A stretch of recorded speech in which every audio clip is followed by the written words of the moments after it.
Aj tento nedeľný špeciál bude tak trošku o vysvetlení súvislosti postavenia obce v starom aj v novom právnom režime. A to v čase, kedy sa rokuje v druhom čítaní v Národnej rade o novej stavebnej legislatíve, okolo ktorej sa už začína vytvárať obrovské množstvo mýtov a mytológie. Ja v podstate nie som nejako politicky zafarbený, to znamená, že mám absolútnu voľnosť rušiť tieto mýty, či už sú v snahe spropagovať neprimerané kvalitu prác na stavebnom zákone, alebo naopak ju skritizovať, len aby bolo o čom písať. V tomto dieli však budem sa venovať otázke, ktorá len nepriamo súvisí s reformou stavebného práva, a to je otázka postavenia starostu v celom tom procese realizácie činnosti v rámci stavebného práva v tom najširšom slova zmysle. Viete, dneska je situácia taká, že obec je orgán územného plánovania, ktorý vydáva záväzné stanovisko o tom, či stavba je alebo nie je v súlade s záväznou časťou územného plánu. To je nesmierne dôležité, pretože všetky ostatné veci, ktoré si tam obce zvyknú domýšľať, sú samozrejme nad rámec zákona a nemajú žiadnu opodstatnenú v existujúcej legislatíve. No a potom obec je zároveň stavebným úradom, ktorý rozhoduje za súčasného právneho stavu o územných rozhodnutiach, stavebných povoleniach aj kolaudačných rozhodnutiach.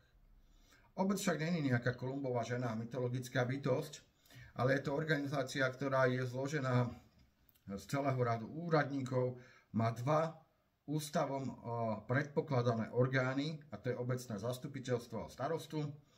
No a samozrejme celý mechanizmus zodpovednosti.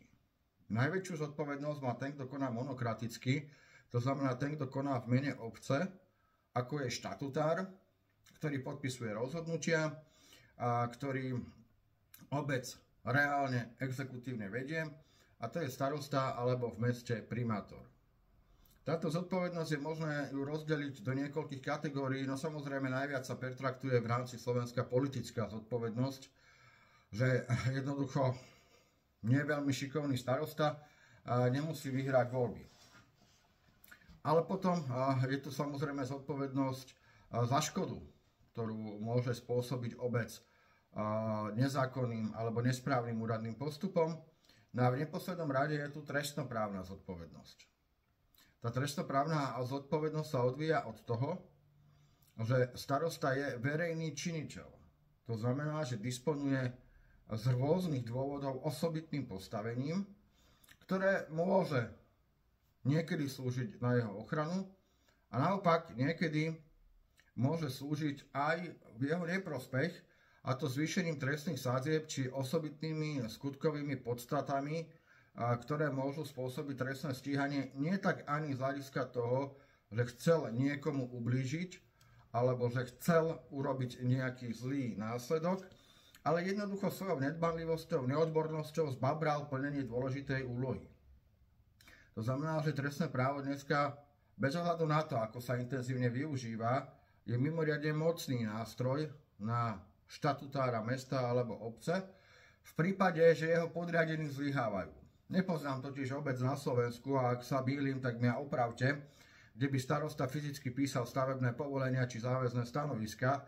Vždycky má na to svojich podriadených ľudí, ale treba povedať, že bič pliecka na konci, to znamená, že zodpovednosť hlavnú nesie ten, kto je podpísaný pod rozhodnutím, a to by mal byť až na veľmi malé výnimky vždy starosta obce alebo primátor mesta.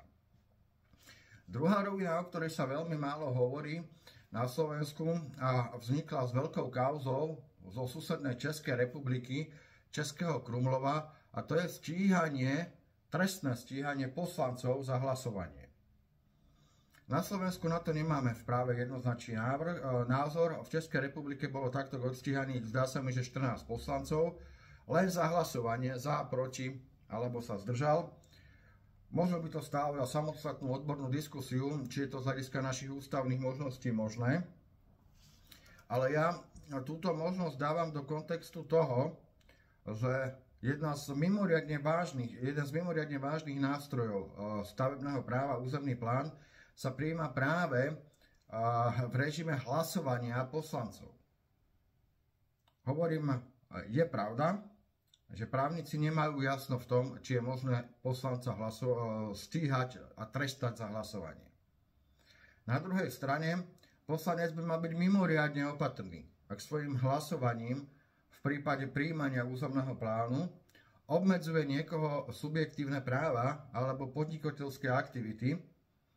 A tento proces by mal byť, a teraz sa pozerám na to zo strany poslanca, mimoriadne čistý a mal by mať posúdené rôzne alternatívy, pretože kde vzniká škoda, vzniká vždycky hypotetická možnosť podania trestného oznámenia a preverovania zo strany orgánov činných v trestnom konaní, aký bol záujem poslanca hlasovať za taký územný plán alebo proti takému územnému plánu.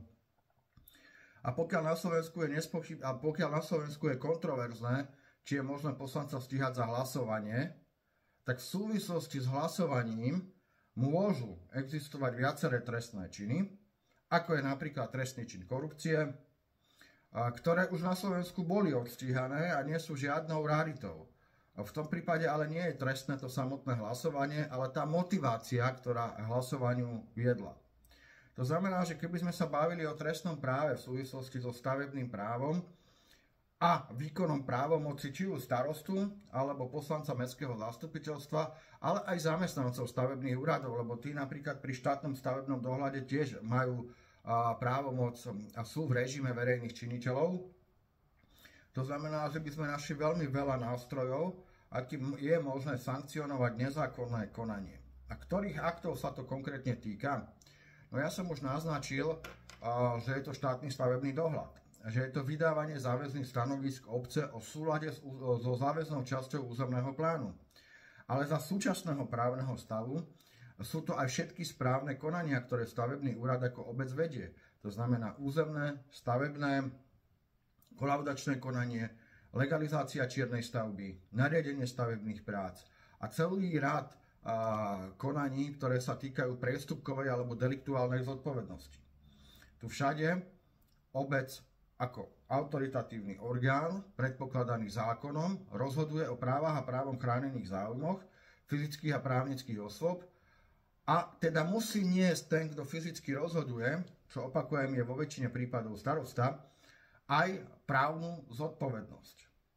Po 1. apríli 2025, ak poslanci a Rudo Huliak dá, tak s najväčšou pravdepodobnosťou tie nariaďovačky, tie inšpekcie, tie čierne stavby prejdú na štát, to znamená na regionálny úrad územného plánovania a výstavby a pri obci ostanú len povolovacie konania, to znamená niečo, čo by sme dneska zjednodušene povedali, stavebné povolenie. Samozrejme, obci ostane aj po 1. apríli 2025 možnosť vydávať záväzné stanoviská. To znamená, že aby som sa vrátil v podstate našej témy, trestná zodpovednosť stále môže byť vyvodzovaná vo vzťahu k nezákonným, svojvoľným, bohorovným konaniam predstaviteľov územnej samosprávy. Ale samozrejme, žijeme na Slovensku, podanie trestného oznámenia môže byť aj zneužité nespokojným susedom, developerom alebo zainteresovanou verejnosťou.